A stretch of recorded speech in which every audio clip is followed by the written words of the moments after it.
question, and then we'll call on you. I think the first question will come from Brandon from Run It Back. Thank you. Congratulations on the win, guys. This is for FNS. You know, it's not your guys' first best of 5, obviously, and with this one going the distance, a reverse sweep was obviously a possibility at the end there. You guys held on. So what can you kind of say about the team's perseverance, stamina, mental, map pool, just kind of all of those factors that allowed you to be successful in a match that went the distance like this one? I think if we didn't have the experience from the beginning of the year all the way through like everything we've been through as far as like losing map 1s in every series, we wouldn't have been able to do what we did today. It's really, really hard when you have so much momentum and you're 2-0 up, and then all of a sudden the other team starts hitting back and it's 2-2 because then they have the momentum. So yeah, I think it just shows how resilient we are. It's definitely the word I would use to describe us for sure. Just I've been saying it since the beginning of the year. Every single time we've done this, it's just always comeback stories for us. So today was no different. Thank you. We'll go next to Ian from Valoranting. This is for Victor on map 5 Haven. Round 21, you had a 4K. Round 22, you had a 3K. And to win the match in series, you had a 3K. Can you tell us what was like going on in your mind in those last rounds? Like, were you thriving under pressure, or was it just like a normal day's work? I think what really started was the round I got I forget which one, but it was the round I got 4 kills with the Stinger. And then I was like, wait, how the hell did I just do this? Like the last guy just melted. So I was like, I was really feeling after that round. So that's what happened. Thank you. Are there any more questions from the remote media? Ian, do you have one more? Yes. Go ahead. For Chet and FNS, feels like you guys really leveled up on Breeze today. Feels like you weren't having as much success on Breeze earlier in the tournament. Did you guys do something special for Breeze today, or did things just click? Can you run me through like what you guys saw happening on Breeze?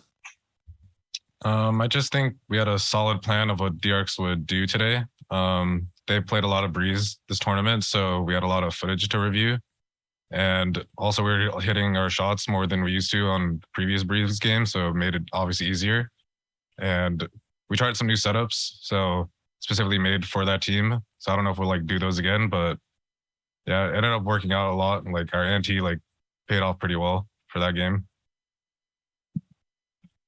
Thank you. We'll go next to Brandon from Run It Back. This one's for Marv.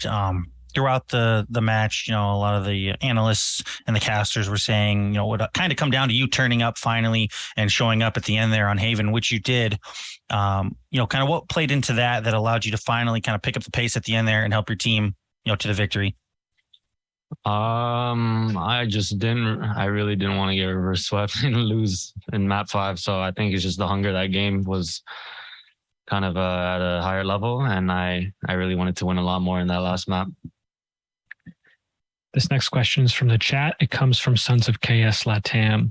For those who want to answer, it is said that history is cyclical. Do you think history will repeat itself in the final of the Valorant Champions against Loud? I think we got this time. I think we'll win tomorrow. Thank you. Are there any questions from the on-site media?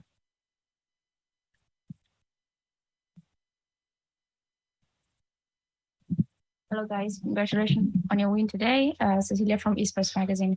So of course you've now went against Loud a couple of times, but what were the learnings you picked up from last time that you will try to exploit to win tomorrow?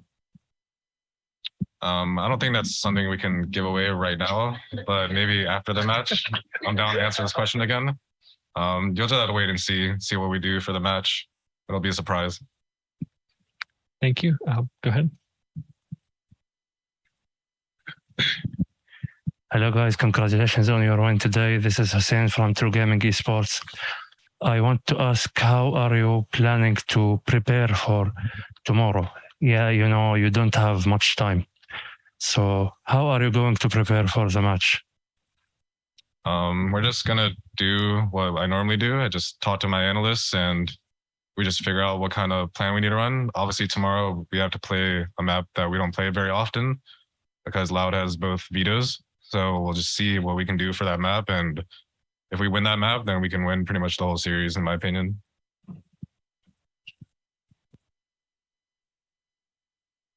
Hello guys, Icot from Upcomer. Today we had an amazing number of fans cheering for you, cheering for the other team. What did it affect you in any way? How did you feel to have so many fans in the stage today?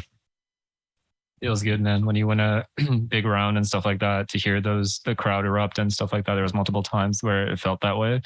And yeah, it's like a feeling like no other for sure.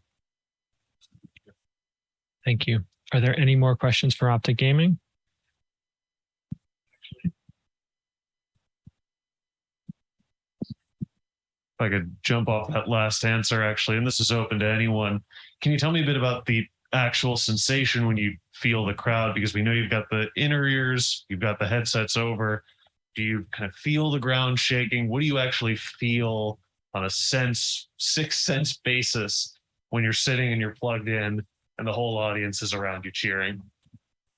It's a pretty big release, I would say, to win a big round, or anyone wins a big round, and you kind of just feel a sense of release. But also, there's just so much adrenaline coursing through you that it like makes you get up and like, you know, ask them to cheer you on more or whatever, you know, and celebrate a little bit. So yeah, I think you're able to hear the crowd a little bit, especially when you have like a really big round. You hear them kind of minuscule, but you still hear them cheering, and you know if you hear them, then they're definitely being really loud. Yeah.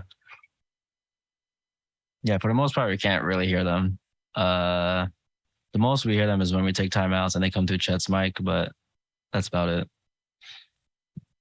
Thank you. Are there any more questions for OpTic? Declan from Dexerto. So DRX had one of their best tournaments kind of ever internationally here. I was just wondering if it felt any different playing them here than at Copenhagen, other than maybe them just hitting their shots. Personally, I think it was kind of the same. Like, they're obviously a good team and they follow like a set routine, like a set plan. And once we kind of figure out what the plan is, the map becomes easier. And unfortunately, on Ascent, we couldn't figure out what the plan was right away or what to do to counter it. But yeah, it felt pretty similar series. Like, I wouldn't say it was much different. I just think they found their stride this tournament, and that's what helped them break the curse, whatever it's called for them. Right. Ian, I see you have your hand raised in the chat. Do you have one more question? Yes, if that's cool. Go ahead. For Yay, you finally got to play Jet. Didn't have to play Chamber 5 times every map. Was that something that was specific for DRX, or are you guys trying to flex a little bit more, keep people on their toes?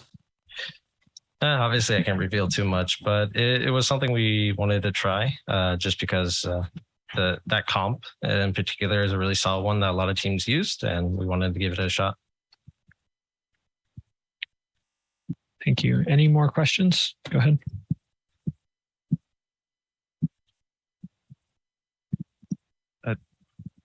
Another open question. Talked to some pros in the stands, folks who had been eliminated in previous rounds. They talked a bit about how in their time in Istanbul, they were recognized by fans at their hotels, folks on the street. I'm curious if any of that has happened to any of you guys, if you've been out enough for that sort of thing to happen, or if it's just been nose to the grindstone indoors.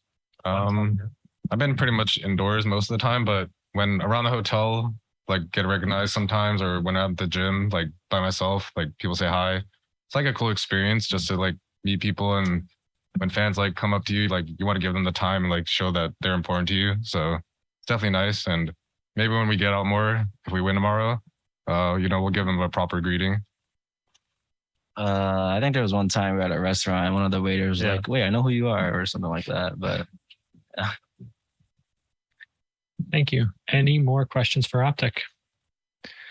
Thank you. OpTic Gaming, thank you so much for taking the time to speak with us. This will conclude the second conference of the night. Thank you.